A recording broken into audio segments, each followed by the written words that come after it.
ಎಲ್ರಿಗೂ ನಮಸ್ಕಾರ. ನಾನಿವತ್ತು ಮೋದಕ ಮಾಡೋದು ಹೇಗೆ ಅಂತ ತೋರಿಸ್ಕೊಡ್ತೀನಿ. ಅದಕ್ಕೆ ಬೇಕಾಗಿರೋವಂಥ ಪದಾರ್ಥ 1 ಕಪ್ಪು ಅಕ್ಕಿ ಹಿಟ್ಟು, 1 ಕಪ್ಪು ತೆಂಗಿನಕಾಯಿ ತುರಿ, ಸ್ವಲ್ಪ ಎಳ್ಳು, ಏಲಕ್ಕಿ, ಸ್ವಲ್ಪ ತುಪ್ಪ, ಬೆಲ್ಲ, ಹಾಗೆ ಮೋದಕ ಮಾಡೋವಂಥ ಮೋಲ್ಡ್. ಇದು ಎಲ್ಲ ಕಡೆ ಪಾತ್ರೆ ಅಂಗಡಿಗಳಲ್ಲಿ ಸಿಗುತ್ತೆ. ಫಸ್ಟು ನಾವು ಒಂದು ಬಾಣಲಿ ಇಟ್ಕೊಂಡು ಅದಕ್ಕೆ ತೆಂಗಿನಕಾಯಿ ತುರಿ ಹಾಕ್ಕೋತೀನಿ. ಆ ತೆಂಗಿನಕಾಯಿ ತುರಿಯಲ್ಲಿರೋಂಥ ನೀರಿನಂಶ ಹೋಗೋಂಗೆ ಸ್ವಲ್ಪ ಹುರ್ಕೋಬೇಕಾಗತ್ತೆ. ನಾವು ಸಿಮ್ಮಲ್ಲಿ ಇಟ್ಕೊಂಡು ಹುರಿಬೇಕು. ಫ್ಲೇಮ್ ಜಾಸ್ತಿ ಆದರೆ ತಳ ಹಿಡಿಯತ್ತೆ. ಇವಾಗ ನೋಡಿ, ನಾನು ಅರ್ಧ ಕಪ್ಪಷ್ಟು ಬೆಲ್ಲ ಹಾಕ್ಕೋತಾ ಇದ್ದೀನಿ.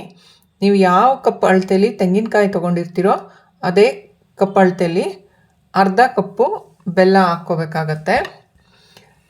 ನಮಗೆ ಸ್ವೀಟ್ ಇಲ್ಲ, ಇನ್ನೂ ಜಾಸ್ತಿ ಬೇಕು ಅಂದರೆ 1/4 ಕಪ್ಪಷ್ಟು ಹಾಕ್ಕೊಂಡ್ರೆ ಸಾಕಾಗತ್ತೆ. ಮೀಡಿಯಮ್ ಆಗಿ ಸ್ವೀಟ್ ತಿಂತೀವಿ ಅನ್ನೋರು ಅರ್ಧ ಕಪ್ ಬೆಲ್ಲ ಆದರೆ ಸಾಕು, ತುಂಬ ಚೆನ್ನಾಗಿರುತ್ತೆ. ಇದು ಪಾಕ ಬಿಟ್ಕೊಳ್ಳೋವರೆಗೂ ನಾವು ಹುರ್ಕೋಬೇಕಾಗತ್ತೆ. ಬೆಲ್ಲ ಹಾಕಿದ್ಮೇಲೆ ಕೂಡ ಅಷ್ಟೇ, ಫ್ಲೇಮ್ ಲೋ ಅಲ್ಲೇ ಇರಬೇಕು.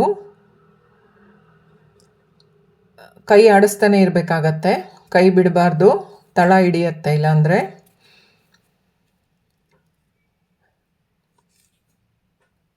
ಇನ್ನೇನು ಸ್ವಲ್ಪ ಆಗ್ತಾ ಬರ್ತಾ ಇದೆ ಅಂತ ಅನ್ನೋವಾಗ ನಾವು ಎಳ್ಳನ್ನ ಹಾಕ್ಕೋಬೇಕಾಗತ್ತೆ. ಬಿಳಿ ಎಳ್ಳು, ನಾನು ಬಿಳಿ ಎಳ್ಳನ್ನ ಮುಂಚೆನೇ ಹುರಿದ್ಬಿಟ್ಟು ಎತ್ತಿಟ್ಕೊಂಡಿದ್ದೀನಿ. ಅದನ್ನು ನಾನು ಇದಕ್ಕೆ ಸೇರಿಸ್ತೀನಿ. 3 ಸ್ಪೂನಷ್ಟು ಎಳ್ಳು, ಬಿಳಿ ಎಳ್ಳು ಹುರಿದಿಟ್ಕೊಂಡಿರೋ ಅಂಥದ್ದು.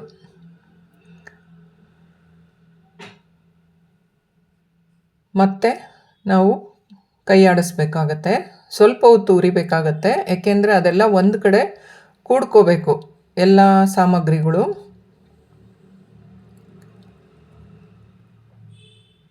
ಎಲ್ಲ ಹೊಂದ್ಕೊಂಡ್ಮೇಲೆ ಅದನ್ನು ಒಂದು ಸಪ್ರೇಟ್ ಬೌಲಿಗೆ ಎತ್ತಿಟ್ಕೋಬೇಕಾಗತ್ತೆ. ಇದಾದಮೇಲೆ ನಾನು ಒಂದು ಪಾತ್ರೆಗೆ 2 ಕಪ್ ಅಳತೆಯಲ್ಲಿ ನೀರು ತೊಗೋತಾ ಇದ್ದೀನಿ. 1 ಕಪ್ ಅಕ್ಕಿ ಹಿಟ್ಟಿಗೆ 2 ಕಪ್ಪು ನೀರು, ಸ್ವಲ್ಪ ಉಪ್ಪು, ಕಲ್ಲುಪ್ಪು ಹಾಕಬೇಕು ರುಚಿಗೆ. ಆಮೇಲೆ 1 ಚಮಚ ತುಪ್ಪ. ತುಪ್ಪ ಹಾಕೋದ್ರಿಂದ ಏನಂದರೆ ಅದು ಅಂಟೋಲ್ಲ. ಅಕ್ಕಿ ಹಿಟ್ಟು ಮುದ್ದೆ ಮಾಡ್ಕೋಬೇಕಲ್ಲ ನಾವು ಇವಾಗ ಮೋದಕ ಮಾಡೋದಕ್ಕೆ, ಅದು ಅಂಟಬಾರ್ದು ಅಂತ ತುಪ್ಪ ಸೇರಿಸೋದು. ಇವಾಗ ನೀರು ಕುದೀತಾ ಇದೆ. ಈಗ ಇದಕ್ಕೆ 1 ಬೌಲಷ್ಟು ಅಕ್ಕಿ ಹಿಟ್ಟನ್ನ ಸೇರಿಸ್ತೀನಿ. ಇದು ಅಕ್ಕಿ ಹಿಟ್ಟು ಹಾಕಿದ್ಮೇಲೆ ನಾವು ಒಂದು 4ರಿಂದ 5 ನಿಮಿಷ ಚೆನ್ನಾಗಿ ಕುದಿಯೋದಕ್ಕೆ ಬಿಡಬೇಕು. ಈ ಟೈಮಲ್ಲಿ ಫ್ಲೇಮ್ನ ಲೋ ಮಾಡಬಾರ್ದು, ಹೈಯಲ್ಲೇ ಇರಬೇಕು. 4ರಿಂದ 5 ನಿಮಿಷ ಆದಮೇಲೆ ಇದನ್ನು ಕೂಡಿಸ್ಕೋಬೇಕಾಗತ್ತೆ. ಗಂಟು ಇಲ್ಲದೆ ಇರೋ ಥರ ಕೂಡಿಸ್ಕೋಬೇಕು. ತುಂಬ ಗಟ್ಟಿ ಮಾಡ್ಕೋಬೇಡಿ. ತುಂಬ ಗಟ್ಟಿ ಮಾಡಿಕೊಂಡ್ರೆ ನಾವು ಮೋದಕ ಮಾಡಿದಾಗ ಸ್ಟೀಮ್ ಮಾಡಬೇಕಲ್ಲ, ಆಮೇಲೆ ಆವಾಗ ಒಡೆದೋಗತ್ತೆ, ನೀಟಾಗಿ ಬರಲ್ಲ. ಒಂದು ಮೀಡಿಯಮ್ ಕನ್ಸಿಸ್ಟೆನ್ಸಿಲಿ ಇರಬೇಕಾಗತ್ತೆ. ಸೊ ಅದಕ್ಕೆ ನಾನು ಹೇಳಿರೋ ಅಳತೆಯಲ್ಲಿ ಮಾಡ್ಕೊಳ್ಳಿ, ಕರೆಕ್ಟಾಗಿ ಬರುತ್ತೆ. ಇದನ್ನು ಮುದ್ದೆ ಥರ ಚೆನ್ನಾಗಿ ಕೂಡಿಸ್ಕೋಬೇಕು. ಇದನ್ನು ಕೂಡಿಸಿ ಆದಮೇಲೆ ಇದು ಆರ್ಕೊಳ್ಳೋದಕ್ಕೆ ಒಂದು ಪ್ಲೇಟಿಗೆ ಹಾಕ್ಕೊಳ್ಳೋಣ. ಇದು ಫುಲ್ ತಣ್ಣಗಾಗಬೇಕು. ತಣ್ಣಗಾದಮೇಲೆ ಚೆನ್ನಾಗಿ ನಾದಿ ಅದು ಮೋಲ್ಡಿಗೆ ಹಾಕ್ಬಿಟ್ಟು ಮಾಡೋದನ್ನು ನಾನು ಹೇಗೆ ಅನ್ನೋದನ್ನು ನೆಕ್ಸ್ಟ್ ತೋರಿಸ್ತೀನಿ. ಇದು ಸ್ವಲ್ಪ ಆರ್ಕೊಳ್ಳಿ. ಇದಕ್ಕೆ ಸ್ವಲ್ಪ ಕೈಗೆ ತುಪ್ಪ ಸವರ್ಕೊಂಡು ನಾವು ನಾದ್ಕೋಬೇಕಾಗತ್ತೆ. ನೋಡಿ, ಸ್ವಲ್ಪ ತುಪ್ಪ ತಗೊಂಡಿದ್ದೀನಿ, ಅದನ್ನು ಹಾಕಿ ಚೆನ್ನಾಗಿ ನಾದ್ಕೋಬೇಕು. ಈ ನಾದೋದ್ರಿಂದ ಒಡೆಯಲ್ಲ, ಸೈಡ್ಸ್ ಎಲ್ಲ ಕ್ರ್ಯಾಕ್ ಬರುತ್ತಲ್ವ, ಆ ಥರ ಎಲ್ಲ ಏನೂ ಆಗಲ್ಲ, ಫಿನಿಶಿಂಗ್ ನೀಟಾಗಿ ಬರುತ್ತೆ. ಅದಕ್ಕೋಸ್ಕರ ಚೆನ್ನಾಗಿ ನಾದ್ಕೋಬೇಕಾಗತ್ತೆ. ನಿಮಗೆ ಮತ್ತೆ ಕೈಗೇನಾದರೂ ಅದು ಅಂಟ್ತಾ ಇದೆ ಅಂದರೆ ಸ್ವಲ್ಪ ತುಪ್ಪ ಹಾಕ್ಕೊಂಡು ನಾದ್ಕೋಬೇಕಾಗತ್ತೆ. ನೀವು ಎಷ್ಟು ನಾದುತ್ತೀರೋ ಅಷ್ಟು ಚೆನ್ನಾಗಿ ಬರುತ್ತೆ. ನೀವು ಇದೇ ಮುದ್ದೆಯಲ್ಲಿ ಬೇಕಾದರೆ ಖಾರದ ಕಡುಬು ಕೂಡ ಮಾಡ್ಕೋಬೋದು. ಅದನ್ನು ನಾನು ನೆಕ್ಸ್ಟ್ ವಿಡಿಯೋದಲ್ಲಿ ಯಾವಾಗಾದರೂ ತೋರಿಸ್ಕೊಡ್ತೀನಿ. ಇವಾಗ ನೋಡಿ ಸಾಕು. ಇವಾಗ ಈ ಥರ ಚಿಕ್ಕ ಚಿಕ್ಕ ಉಂಡೆಗಳನ್ನ ಮಾಡ್ಕೋಬೇಕಾಗತ್ತೆ. ಸ್ವಲ್ಪ ದಪ್ಪನೇ ಮಾಡ್ಕೋಬೇಕು.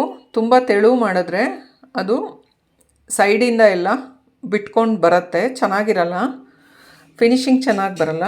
ಸೊ ಅದಕ್ಕೆ ಮುದ್ದೆನ ಸ್ವಲ್ಪ ದಪ್ಪ ತಗೊಂಡು ಮೌಲ್ಡ್ಗೆ ಹಾಕ್ಕೊಳ್ಬೇಕಾಗತ್ತೆ. ಅದಕ್ಕೆ ಮುಂಚೆ ನಾವು ಈ ಬೆಲ್ಲ, ತೆಂಗಿನಕಾಯಿ ತುರಿ ಎಲ್ಲ ಹುರಿದಿಟ್ಕೊಂಡಿದ್ವಲ್ಲ, ಅದನ್ನು ಚಿಕ್ಕ ಚಿಕ್ಕ ಉಂಡೆಗಳು ಮಾಡ್ಕೋಬೇಕು. ನಾನಿಲ್ಲಿ ಸ್ವಲ್ಪ ಗಟ್ಟಿಗೆ ಮಾಡಿದ್ದೀನಿ. ಏನಕ್ಕೆ ಅಂತಂದರೆ, ನೀವು ಅದನ್ನು ಸ್ಟೀಮ್ ಮಾಡ್ತೀರಲ್ಲ, ಸ್ಟೀಮ್ ಮಾಡಿದಾಗ ಅದು ಹಬೆ ಶಾಖಕ್ಕೆ ಎಲ್ಲ ಬೆಲ್ಲದ ನೀರು ಕೆಳಗೆ ಹರಿದು ಬರುತ್ತೆ. ಅದಕ್ಕೆ ಸ್ವಲ್ಪ ಗಟ್ಟಿನೇ ಮಾಡ್ಕೋಬೇಕು. ಇವಾಗ ನೋಡಿ ಈ ಮೌಲ್ಡ್ ತೊಗೊಂಡಿದ್ದೀನಿ. ಈ ಮೌಲ್ಡ್ಗೆ ಸ್ವಲ್ಪ ತುಪ್ಪ ಸವರ್ಕೊಳ್ಳೋಣ. ಆ ತುಪ್ಪ ಸವರಿದ್ದಕ್ಕೆ ಅಕ್ಕಿ ಹಿಟ್ಟಿನ ಮುದ್ದೆ ಮಾಡ್ಕೊಂಡಿದ್ವಲ್ಲ, ಅದನ್ನು ಎರಡೂ ಕಡೆ ಈ ಥರ ಪ್ರೆಸ್ ಮಾಡಬೇಕು. ಮಧ್ಯದಲ್ಲಿ ಸ್ವಲ್ಪ ಗುಂಡಿ ಥರ ಮಾಡ್ಕೊಳ್ಳಿ, ಏಕೆಂದರೆ ಅದು ತೆಂಗಿನಕಾಯಿದು ಸ್ಟಫಿಂಗ್ ಇಡಬೇಕಲ್ಲ, ಅದಕ್ಕೋಸ್ಕರ ಈ ಥರ ಮಾಡಿಕೊಂಡು ಅದು ಚಿಕ್ಕ ಒಂದು ಉಂಡೆ ಮಾಡ್ಕೊಂಡಿರ್ತೀವಲ್ಲ, ಅದನ್ನು ಮಧ್ಯದಲ್ಲಿಟ್ಟು ಕ್ಲೋಸ್ ಮಾಡೋದು.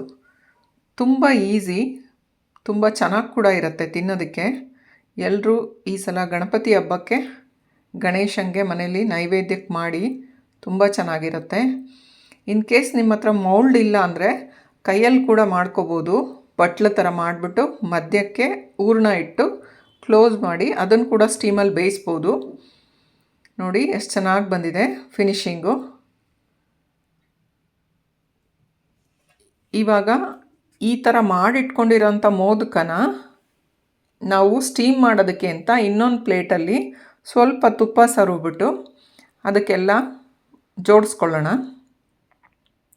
ನಾನು ಇನ್ನೊಂದು ಕೂಡ ಮೋದಕ ಹೇಗೆ ಮಾಡೋದು ಅಂತ ಮತ್ತೊಂದು ಸಲ ತೋರಿಸ್ತೀನಿ. ಫಸ್ಟ್ ಒಂದು ಪ್ಲೇಟಿಗೆ ತುಪ್ಪ ಸವರಿ ಅದಕ್ಕೆಲ್ಲ ಜೋಡಿಸ್ಕೊಳ್ಳೋಣ. ಇವಾಗ ಇನ್ನೊಂದು ಮಾಡೋಣ ಬನ್ನಿ. ನೋಡಿ ಎರಡೂ ಕಡೆ ಮತ್ತೆ ಮುದ್ದೆನ ಇಡಬೇಕಾಗತ್ತೆ. ಇಟ್ಬಿಟ್ಟು ಸ್ವಲ್ಪ ಪ್ರೆಸ್ ಮಾಡಬೇಕು, ಏಕೆಂದರೆ ಅದರಲ್ಲಿರೋಂಥ ಲೈನ್ಸ್ ಎಲ್ಲ ನೀಟಾಗಿ ಬರಬೇಕಲ್ಲ, ಅದಕ್ಕೋಸ್ಕರ ಎರಡೂ ಕಡೆ ಪ್ರೆಸ್ ಮಾಡಿಬಿಟ್ಟು ಮಧ್ಯ ಸ್ವಲ್ಪ ಪ್ರೆಸ್ ಮಾಡಬೇಕು. ಏಕೆಂದರೆ ಅದು ಇಟ್ಟರೆ ಸ್ಟಫಿಂಗ್ ಇಡ್ತೀವಲ್ವ, ಅದು ಆಚೆ ಬರಬಾರ್ದು, ಅದಕ್ಕೋಸ್ಕರ. ಇನ್ ಕೇಸ್ ಆಚೆ ಬಂತು ಅಂದರೆ ತೋರಿಸ್ತೀನಿ ನೋಡಿ. ಇವಾಗ ಬ್ಯಾಕ್ ಸೈಡಿಂದ ನಾವು ಒಳಗಡೆ ಪುಷ್ ಮಾಡಬೇಕಾಗತ್ತೆ. ನೋಡಿ ಇವಾಗ ಅದನ್ನು ಹಿಂಗೆ ಒಳಗಡೆ ತಳ್ಳಿಬಿಟ್ಟು ಕ್ಲೋಸ್ ಮಾಡಬೇಕು. ಕೆಳಗಡೆ ಕೈಯಿಂದ ಒತ್ತಿ ಫ್ಲ್ಯಾಟ್ ಮಾಡಬೇಕು. ಎಕ್ಸ್ಟ್ರಾ ಬಂದಿರೋದನ್ನೆಲ್ಲ ನೀಟಾಗಿ ತೆಗೆದುಬಿಟ್ರೆ ಫಿನಿಶಿಂಗ್ ತುಂಬ ಚೆನ್ನಾಗಿ ಬರುತ್ತೆ. ನೋಡಿ ಆ ಥರ ಎಲ್ಲ ತೆಗಿಬೇಕು, ಆಚೆ ಬಂದಿರೋದೆಲ್ಲ. ಕೈಯಲ್ಲಿ ತುಪ್ಪ ಸವರಿಕೊಂಡಿರೋದ್ರಿಂದ ಸ್ಲಿಪ್ ಆಗ್ತಾಯಿದೆ ಕೈಯಿಂದ. ಸೊ ನೋಡ್ಬೋದು ನೀವು ಎಷ್ಟು ಚೆನ್ನಾಗಿ ಬಂದಿದೆ. ನೀವು ಆ ಥರ ಎಕ್ಸ್ಟ್ರಾ ಬಂದಿರೋದನ್ನು ಕೈಯಿಂದನೇ ನೀಟಾಗಿ ತೆಗಿಬೋದು, ತುಂಬ ಚೆನ್ನಾಗಿರುತ್ತೆ. ಇವಾಗ ಅದನ್ನು ಸ್ಟೀಮ್ ಮಾಡ್ಕೊಳ್ಳೋಣ. ನೀವು ಇಡ್ಲಿ ಬೇಯಿಸ್ಕೊತೀರಲ್ಲ, ಅದೇ ಪಾತ್ರೆ ಆದರೂ ನಡೆಯುತ್ತೆ, ಇಲ್ಲ ಕುಕ್ಕರ್ ಇದ್ದರೆ ಕುಕ್ಕರ್ ಕೂಡ ಇಟ್ಕೋಬೋದು. ನೀರು ಕಾಯೋದಕ್ಕೆ ಇಟ್ಬಿಟ್ಟು ಕೆಳಗಡೆ ಒಂದು ಸ್ಟ್ಯಾಂಡ್ ಥರ ಏನಾದರೂ ಎತ್ತರಕ್ಕೆ ಇಡಬೇಕು. ಆಮೇಲೆ ತಟ್ಟೆಗೆ ಜೋಡಿಸ್ಕೊಂಡಿರೋ ಅಂಥದ್ದು ಮೋದಕಗಳನ್ನ ನಾವು ಸ್ಟೀಮ್ಗಿಡೋಣ. ಇವಾಗ ಕೂಡ ಅಷ್ಟೇ ಒಂದು 4ರಿಂದ 5 ನಿಮಿಷ ಸ್ಟೀಮ್ ಮಾಡಬೇಕಾಗತ್ತೆ. ವೆಯ್ಟ್ ಹಾಕಬಾರ್ದು, ಅಂದರೆ ಕುಕ್ಕರ್ದು ವಿಷಲ್ ಇರುತ್ತಲ್ಲ ಅದನ್ನು ಹಾಕಬಾರ್ದು. ಇವಾಗ 4ರಿಂದ 5 ನಿಮಿಷ ಆಗಿದೆ. ನೋಡಿ ಎಷ್ಟು ಚೆನ್ನಾಗಿ ಸ್ಟೀಮ್ ಆಗಿದೆ ಕೂಡ. ಇದನ್ನಿವಾಗ ಪ್ಲೇಟಿಂಗ್ ಮಾಡ್ಕೊಳ್ಳೋಣ. ನೋಡೋದಕ್ಕೆ ಕೂಡ ತುಂಬ ಚೆನ್ನಾಗಿ ಕಾಣಿಸುತ್ತೆ, ತಿನ್ನೋದಕ್ಕೂ ಕೂಡ ಅಷ್ಟೇ ಚೆನ್ನಾಗಿರುತ್ತೆ. ಒಂದು ಕಟ್ ಮಾಡಿ ತೋರಿಸ್ತೀನಿ. ನೀವು ಕಟ್ ಮಾಡುವಾಗೂ ಅಷ್ಟೇ ಗೊತ್ತಾಗತ್ತೆ, ಅದು ನೀವು ಚಾಕುಗೆ ಸ್ಟಿಕ್ ಆಗಲ್ಲ. ಮುದ್ದೆ ಚೆನ್ನಾಗಿ ಬೆಂದಿದ್ರೆ ಕೈ ಕೂಡ ಅಂಟಲ್ಲ, ಚಾಕು ಕೂಡ ಸ್ಟಿಕ್ ಆಗಲ್ಲ, ಅದು ತುಂಬ ಚೆನ್ನಾಗಿ ಬರುತ್ತೆ. ನೋಡಿ ಎಲ್ಲೂ ಬೆಲ್ಲದ ಪಾಕ ಆಚೆ ಬಂದಿಲ್ಲ. ಅದಕ್ಕೋಸ್ಕರ ಸ್ವಲ್ಪ ಗಟ್ಟಿನೇ ಮಾಡ್ಕೋಬೇಕಾಗತ್ತೆ ಅದನ್ನು. ಇವಾಗ ಮೋದಕ ರೆಡಿಯಾಗಿದೆ. Thank you.